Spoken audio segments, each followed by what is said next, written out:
Okay, is it recording? I don't know. Oh, yeah, good enough. All right, so Trae and I just got back from. Am I in frame? I can't tell. You're in. I'm in. All right, I can't. Like the lens is right in the way of the screen, so I'm just trusting your judgment. You're like barely in though. Oh, all right. Scoot over. You're gonna have to scoot. All right, make this less weird. That's fine. That's okay. better. All right. So Trae and I, well, let me start over. It's July 4th, so we decided to celebrate by watching a movie by an English gentleman, Edgar Wright, who hasn't. Edgar.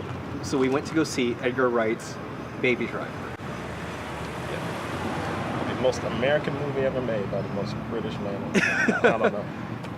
It did take place in Atlanta, Georgia, though. So that was pretty neat. And actually, like, as they're doing some of the shots, I'm like, oh, I've been there. Oh, that's neat. Like, it didn't feel like all sets, right? And I'm sorry, I'm not actually trying to be a douchebag, but like the sun is like right in my eye at this point. Chang's a cool dude. Okay, cut him some slack. And yeah, so Trae, this was the second time you've seen it this weekend. Yes. What did you think? I want to see it again. Like the first time I went to go see it, I went to go see it completely blind. I saw like maybe. Oh, 1 second. Oh.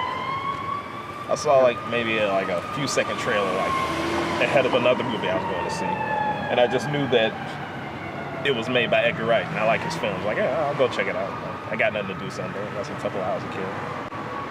And yeah, it just completely blew me away. Completely cut me off guard. Like just the music, like the set design, like the cinematography, everything. Holy crap! Like I can't say enough good things about this movie. I literally can't. I also highly recommend it. Like, it was a lot of fun. Like the soundtrack is fantastic. When you use existing music and you put it into a movie, like this should be the gold standard.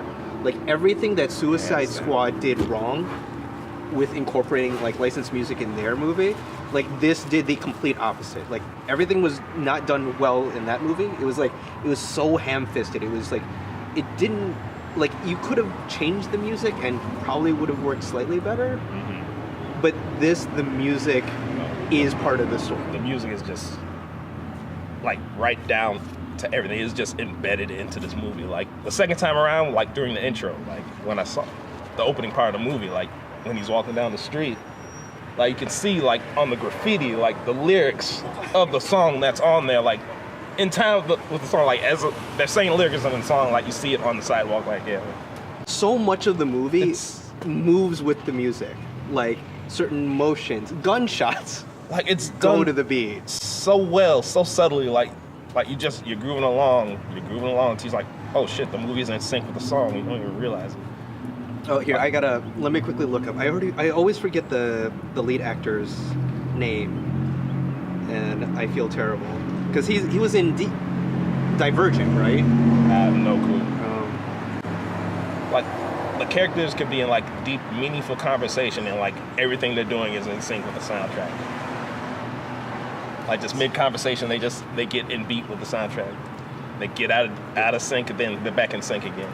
Yeah, Ansel Elgort, I'm probably pronouncing that wrong. Like, he was a fantastic lead. Like, played it really, really well. Actually, the entire cast, like, every one of them did just a fantastic job.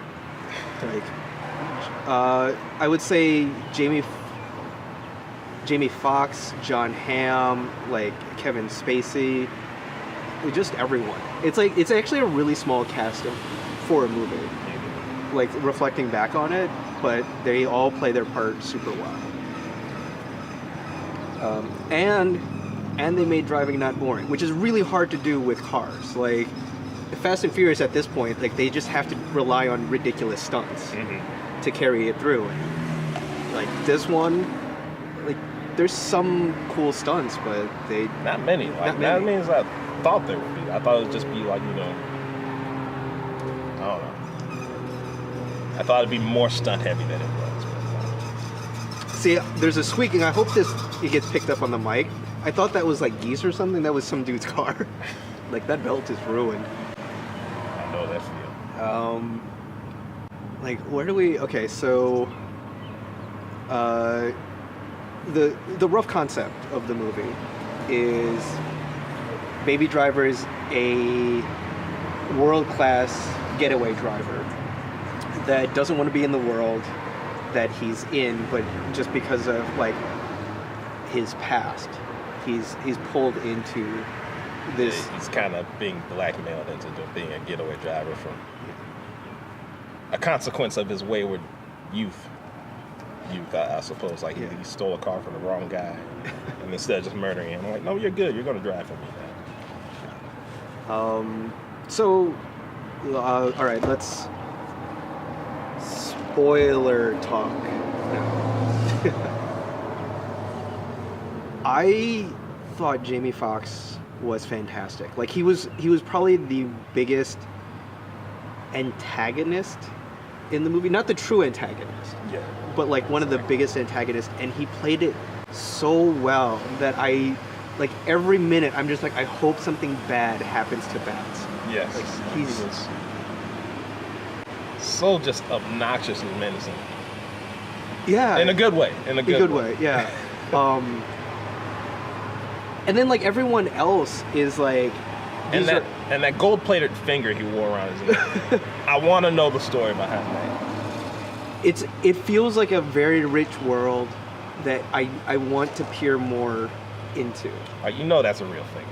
You know it is. Yeah, Bats is pretty crazy. Let's see, like... Also, spoiler. Having seen it a second time, you know when he's watching TV with his foster father in the beginning, and he's flipping through the channels with the bullfight and all that. That was basically them summarizing the entirety of the plot in the movie. You know? Oh, dude, like Edgar Wright, like how he uses television, or actually how he uses cuts to provide exposition is fantastic. Like in what was it? Like Shaun of the Dead. Like when the newsreel is going up, or maybe World's End. See, now I'm blurring all his movies together. Unfortunately, I'm sorry, but he has a very good skill for that. And I'm watching it. I'm like, I know this is important. Like, why is he showing alfalfa? Why is he showing that blue flag? Why is it Monster Inc? Yeah. So damn good. Let's see. And then, like, everyone else, excluding Bats, right? Like, Bats is a character that I'm just, like, I genuinely hate this character. Like, he did, like, such a really good job being this villain. Like, everyone else, I'm like, yeah, you're terrible people, but I understand your motivation. Like, I get... They just want to get paid. Yeah. Like, if they can get through without, murdering anybody, they don't have to, they'll do it. Bats, he lives for crime. Like when he goes to get the bubble gum, like that was a great scene. That was like you see the cashier and then you don't see the cashier and he just has all this gum. He's like, oh. Well, it's like that and the armored train robbery. Like there's because of what's not shown makes it much more makes it worse, much worse. Yes. And like Bats is just really villainous.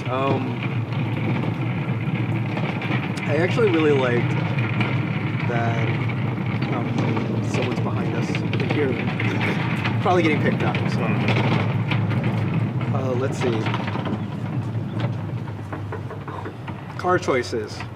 Car choices were also great. Yes. Like I want that purple Caprice so bad. Color and all. That just super... Like, I saw him when he jacked that Caprice. I'm like, please don't wreck that car. And he didn't, thankfully. I didn't think my heart could take it. The foster dad, I loved. Like, I don't know if the actor is actually mute or not, but it just played it in such an endearing fashion that you're like, I don't want anything to happen to this man. Like, Yeah. I would be heartbroken. Yeah. And I was worried. Remember how fast your heart sank when you saw Jamie Foxx roll up in that wheelchair? Like, you motherfucker. Oh, I'm so angry. Oh. But no, he was all right. And I think this kind of has this wonderful, like, Edgar Wright feel of, like, cosmic justice. Of where, like, ultimately, even, you know, like, baby's hands weren't clean, right? No. And so he was punished for it. But it was, like, it makes you feel like it's a just punishment. Mm-hmm. And then, like, he can then have his happy ending. Kind of how, like that little, you know, Chrono Trigger court scene, like towards the end. Like all the stuff he did throughout the movie. Yeah, he was doing bad shit, but he did all this good shit too. And it kind of helped him out. Yes. Yeah, the movie's incredibly frenetic. Like the camera movement, it's like when this is like the exact opposite of like a David Fincher film. Like in a David Fincher film, when the camera moves and it's not just like a pan or like a slow move in, like it's weird, it's different. In this one, anytime that there was like a tripod shot where the camera didn't move, like that threw me off. Like that first half just feels like it's always in motion. Again, like that first half, like I came into this movie completely blind. And after that opening sequence, I was just like, all right, you got me. I'm in. I'm here for the ride. Like I want. Like I didn't want the movie to end. But no. Like I am so glad I came in with like no preconceived notion. Like it's a special treat in today's day and age when there's just so much information for movies. Like, you know, just to go in and catch a really good movie, just have it catch you by surprise. And there's a sense there is a well, I'm struggling on how to phrase this here. Like Edgar Wright films in general, for me, I always feel that there's some sincerity there. Like there's sincerity in the film and what it's trying to say, right? Like World's End was I was very lukewarm on, but it still felt genuine to me. I'm pretty sure this is past Scott Pilgrim for me. It's edging Hot Fuzz. Like it's really close. I'm gonna have to go back on a second or third viewing to see really where it sits. But I really, really liked Baby Driver. I don't know. This is probably the best movie I've seen so far this year. So it hadn't had much competition, but, you know. Don't go see Transformer the Last Night. Go see Baby Driver. No, go see Transformers first, then go see Baby Driver. You'll appreciate it. Oh, don't give them the money. But thank you for tuning in.